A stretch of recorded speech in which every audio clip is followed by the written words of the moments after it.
Success is something you attract, not something you pursue. Success is looking for a good place to stay. So instead of going after it, you work on yourself. Personal development. See, the major question to ask on the job is not what are you getting. The major question to ask on the job is what are you becoming?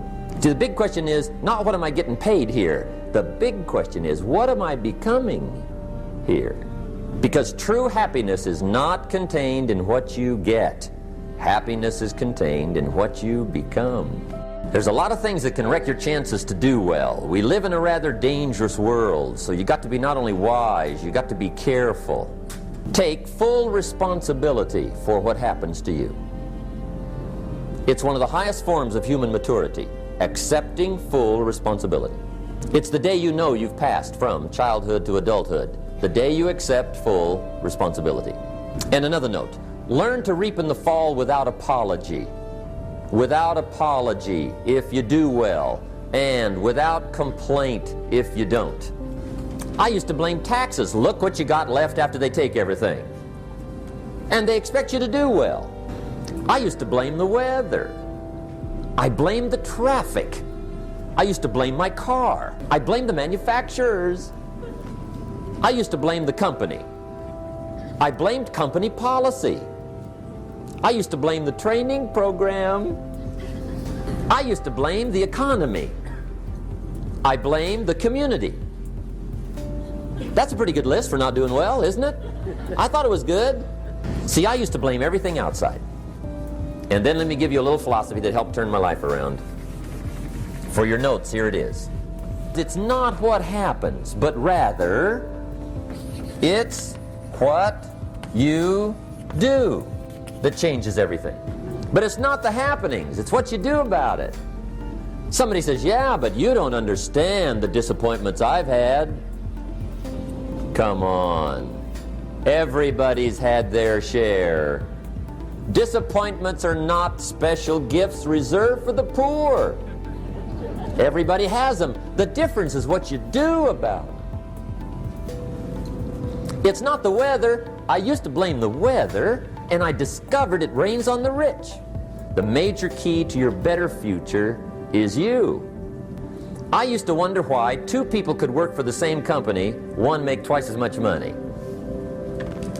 Now see, that used to puzzle me.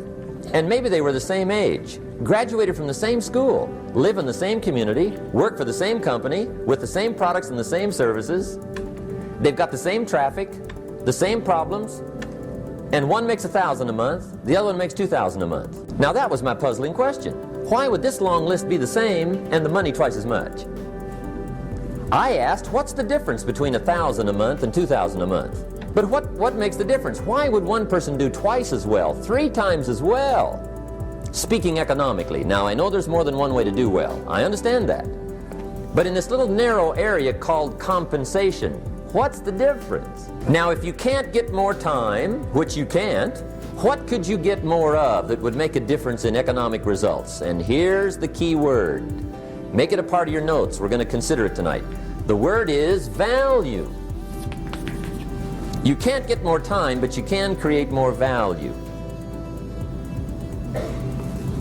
Now here's the first lesson of economics. Everybody should learn it from the time they're old enough to understand what a dollar means, how to earn one, how to get one, how to keep one, what to do with it. First lesson of economics. We primarily get paid for value. That's lesson 1. Bringing value to the marketplace, that's how you get paid. You don't get paid for the time. I know it takes time to bring value to the marketplace, but you get paid for the value, not the time.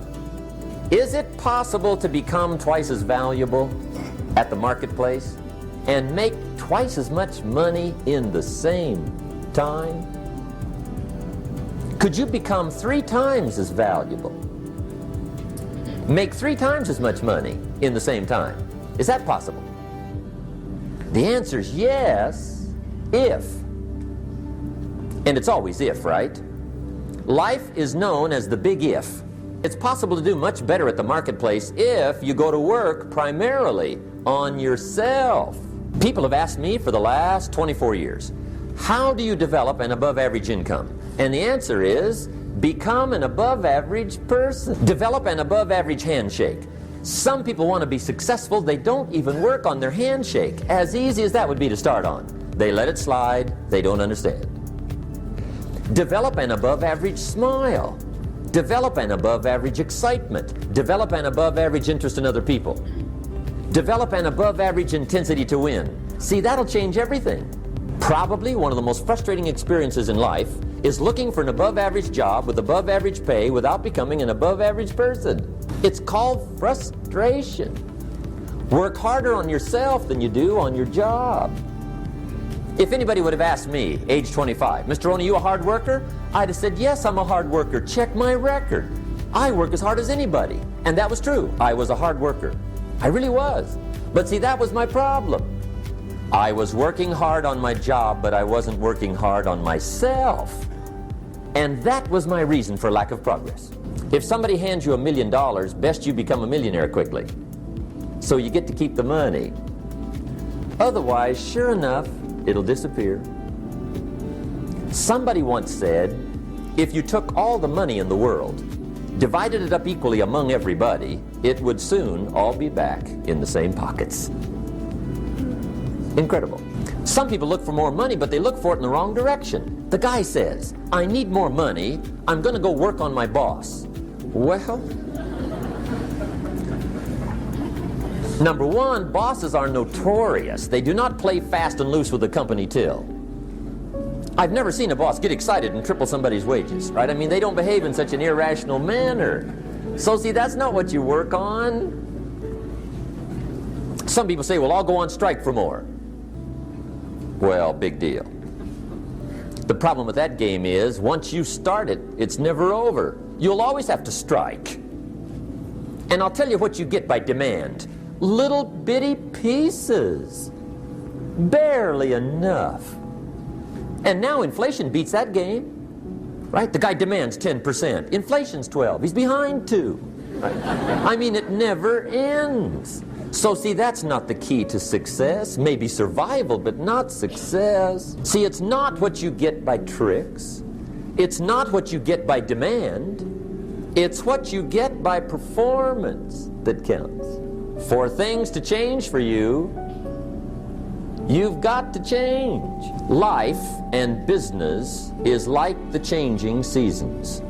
One of the best ways to describe life, it's like the seasons. You cannot change the seasons, but you can change yourself. The 4 major lessons in life to learn. Here they are. Number 1, learn how to handle the winters. That's lesson 1. They come right after falls with regularity. Some are long and some are short and some are hard and some are easy, but they keep coming. You must learn to handle the nights. They come right after days. You must learn to handle difficulty. It comes right after opportunity. You must learn to handle recessions. They always follow progressions. For the last 6,000, see, it isn't going to change. The lesson you must learn is how to handle it. And there's all kinds of winters, right? The winter when you can't figure it out. The winter when it all goes smash. The winter when it turns belly up. The winter when it won't work, when you've run out of money and you've got a broken heart. See, those are winter times.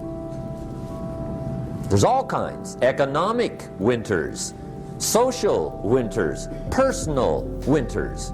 When your heart is smashed in 1,000 pieces and the nights are unusually long, your prayers seem to go no higher than your head. It's wintertime. A song of winter. But see, the disappointments come. Those are normal. That's part of life. But the question is, how do you handle it? How do you handle the coming winters and the disappointments and the downtimes? Well, you can't get rid of January by tearing it off the calendar. But here's what you can do. You can get stronger, you can get wiser, and you can get better. The winters won't change, but you can. And that's how life changes for you. Don't wish for less problems. Wish for more skills. Don't wish for less challenge. Wish for more wisdom. That's the key. So that's lesson 1. Learn how to handle the winters. Here's lesson 2. Learn how to take advantage of the spring. That's the second one. Spring is called opportunity. And spring follows winter. What a great place for it. If you were going to put it somewhere, that'd be the place to put it, right after winter. And pray tell, how often does spring follow winter? Every year with regularity, 6,000. You can almost count on it. See, opportunity always comes. Days follow nights. Isn't that terrific? Opportunity follows difficulty. But here's what you must learn to do. Underline these two words in that key phrase. Take advantage. You must learn to take advantage of the spring. See, just because spring rolls around is no sign you're going to look good come fall. You gotta do something with it. In fact, you have to get good at one of two things in life: planting in the spring or begging in the fall. Or get somebody to do it for you. See, those are about the only alternatives. Now here's what else you must do. Take advantage of the springs quickly, because there's only a few. Just a handful of springs have been handed to each of us. They don't come forever. Life is fairly brief. So you got to read every book you can get your hands on what to do with your springs while they're here. And take advantage, they soon run out. Learn how to protect your crops all summer. You got to take care of what you start. Sure enough, as soon as you've planted your garden in the spring, the busy bugs and the noxious weeds are out to take it. They will take it. You've got to learn to prevent the intruder from taking all the good you start. It's one of the challenges. All values must be defended. Political values, social values, community values, family values, marriage values, friendship values, business values. Every garden must be tended all summer. Fourth major lesson in life to learn. Learn how to reap in the fall without complaint. See, that's the difference in how your life works out. It's not what happens, it's what you do. So here's one of the key questions of the evening. Starting tomorrow, what are you going to do that'll make a change in your life's direction? Good question. What are you going to do starting tomorrow that'll make a difference? Now see, if you don't do something starting tomorrow that'll make a difference, guess what? It's gonna be the same. And see, that way you can guess what the next 5 years are going to be like. Look at the last 5. Because the next 5 are going to be like the last 5 unless you, major key, tomorrow, change it all.